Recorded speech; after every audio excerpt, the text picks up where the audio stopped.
Hey guys, welcome back to another video over here on the Chinese Zodiac and Horoscopes. Today we're going to be doing a reading for you guys born in the year of the dog. So welcome back all my puppy pals.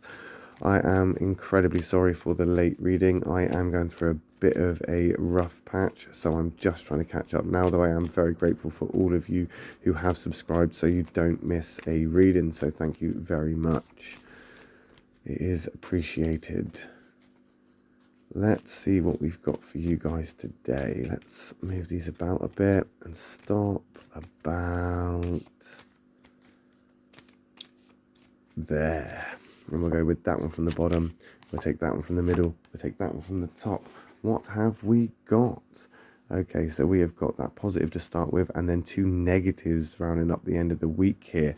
So we could look at this and be a bit pessimistic, I suppose, about that.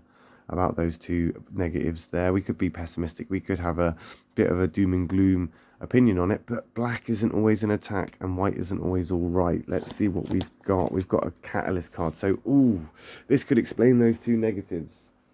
That could explain the two negatives, as the sheep is a very aggressive change. It's very in your face. You know it's happening. It's all over the place. The rabbit comes in quite quickly. That change you rarely see coming and are hardly affected by it. The pig change, it comes in. It's relatively slow. You have time to prepare for it. It's often even instigated by you.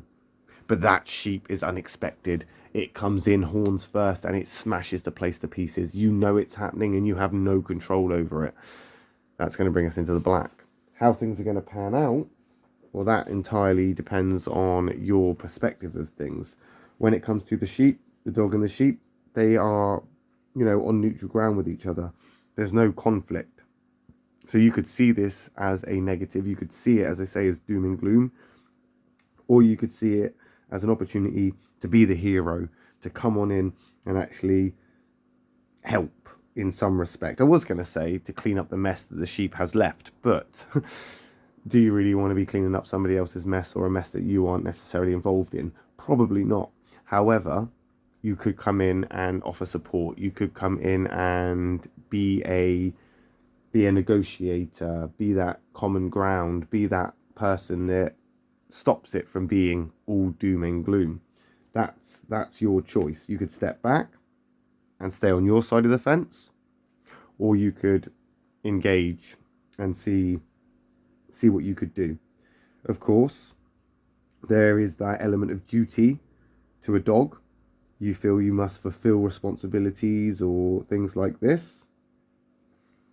However, some things are not your weight to carry. Some things are not yours to get involved in. You have to make that judgment call. Let's find out if it's a good idea to jump in or if it's a better idea to stay on your side of the fence. Okay, so we've got the negative snake card. So we've got this karmic energy coming in there, creeping in the form of the snake. And it's in the negative. Now, the snake and the dog, they actually have a lot of respect for each other. So they're not going to want any confrontation. So again, what we're seeing here is there is a confrontation. There is something that you need to address or not address happening right in front of you. Now, you can either get involved or you can avoid that conflict. I'm going to suggest at this point could be an idea to avoid the conflict. Now, see, if this was a dragon, completely different story. If it was a dog, completely different story. In fact, if it was a tiger, completely different story. But alas, it's not. It's a snake. So maybe we need some reservations. Maybe we need to remain amicable. Maybe we need to negotiate or compromise. Definitely not get involved.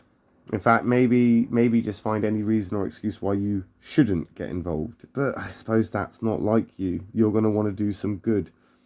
You're going to want to be loyal to anybody that it's involving that is close to you. I do think that you need to be persevering and faithful to yourself, though. If you feel you need to get involved, then yeah, crack on, get involved. Don't hold back just because I suggest it. It's just, it may not have the result that you think it will.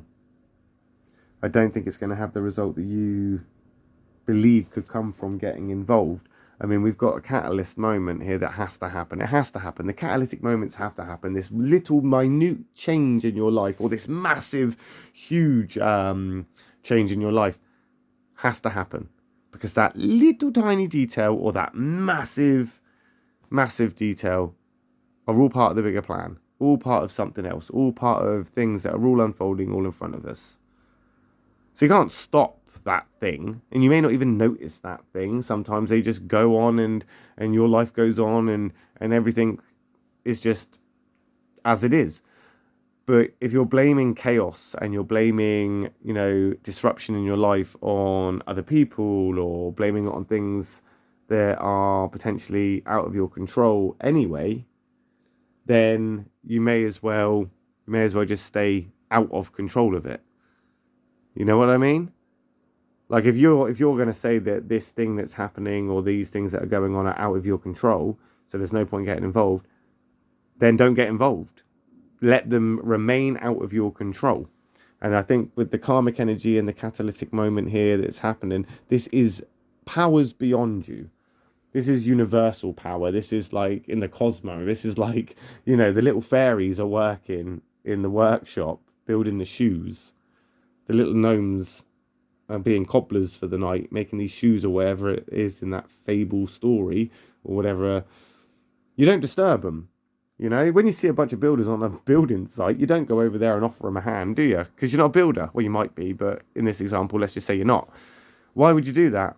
You just let them get on and do the building. And I think that's kind of what you should really do here, is just let things pan out.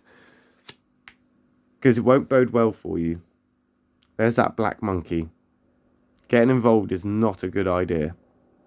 When this change happens, or this disruption, or this something happens in this catalytic moment, because it's not always a change. Sometimes it's just a moment or something that happens.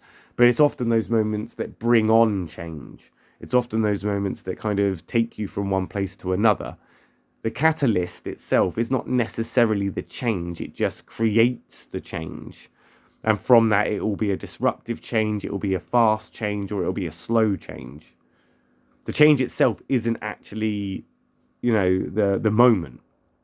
That's why I say you can choose at this point whether to be on the side of the fence watching or be involved in the actual what's happening in front of you. Now, the monkey there is a doer. Now, if it was a white monkey, I'd say that it was probably the go-ahead to do. But as a negative monkey, it's saying don't. It's kind of more saying, look after yourself, because this is gonna end badly, and you do not want to get involved in that. See, there's no large challenges for dominance or massive conflicts or clashes between the monkey and dog. So it's not like the monkey is against you. It's trying to guide you here to stay out of that thing, to stay out of the way of whatever it is. You don't want to get dragged into this. You don't. And your good nature could get the better of you where you feel you have to get involved. I don't want to say don't do it. I'm just going to say, is it necessary? Is it necessary? Because it doesn't have your best interests at heart here, and there isn't a great outcome for you in this. So is it worth it to get involved? Is it worth you going over to the builders and saying, oh, I'll build this brick wall, and you're not a builder? Then they're just going to say no. They're going to tell you to get off the site. You're not wearing a hard hat. Where's your high vis? Where did you learn bricklaying? What are you doing, mate? Get off. They don't want your help. They don't need your help. Getting involved is just going to get you in more trouble than it's worth, or have you looking like the fool. And you're a dog person, so I'd imagine looking like a fool is definitely not something that you would be jumping over joy for. Look after yourself. Allow the universe to do its work. And we'll see how you get on with that next week, whether when we come back and do another reading for you guys born in the year of the dog. My next reading will be for those born in the year of the pig. So if you are interested in what those guys are up to, I'll see you then. If not, no worries. I'll just catch you next time. Love and peace.